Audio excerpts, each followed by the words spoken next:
আমি এবং আমার মা বাবা তিনজনই গাছ করতে খুব ভালোবাসি। গাছে জল দিই, গাছের যত্ন নিই। আমার যত্ন করতে করতে আমরা একটা গাছ পুঁতেছিলাম, বেগুন গাছ। সেই বেগুন থেকে একটা ছোট্ট বেগুন হয়েছে। এখন এই বেগুনটা আস্তে আস্তে বড় হবে কি করে, সব দায়িত্ব নিতে হবে। আমিও এখানে যতগুলো গাছ দেখছেন, এখানে যদি 100 খানাও গাছ থাকে, তার মধ্যে 89 খানা গাছ আমি নিজে হাতে পুঁতেছি। মানে আমি আর পুঁতেছিলাম গাছগুলোকে।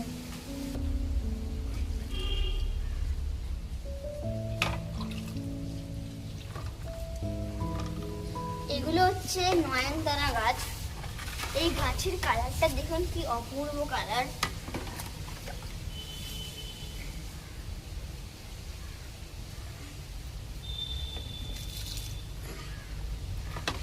ফুলটা দেখুন কি অপূর্ব, ফুলটা কি অপূর্ব দেখতে লাগছে। ফুলটা দেখুন।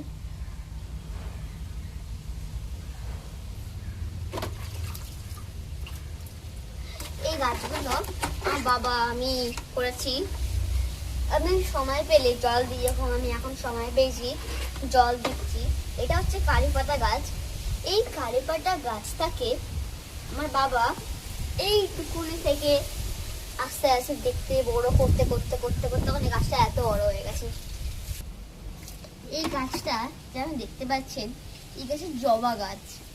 এই জবা গাছটা পোকা হয়ে গেছিল, তখন বাবা এটাকে কেটে কেটে পোকাগুলোর ডালগুলোকে কেটে কেটে আবার বসিয়ে অনেক যত্ন করতে হয়েছিল বাবাকে।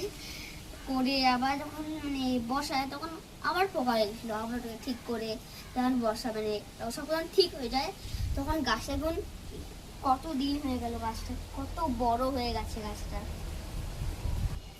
এই গাছটা এখন এটা হচ্ছে পুঁই শাক গাছ। এই গাছটা খুব ছোট্ট ছিল। এই গাছটাকে মা জল দিয়ে দিয়ে দিয়ে দিয়ে এত বড় করে দিয়েছেন, এখন এত বড় হয়ে গেছে গাছটা। এগুলো হচ্ছে চায়না টগর গাছ। দেখুন এগুলো কি অপূর্ব দেখতে লাগে।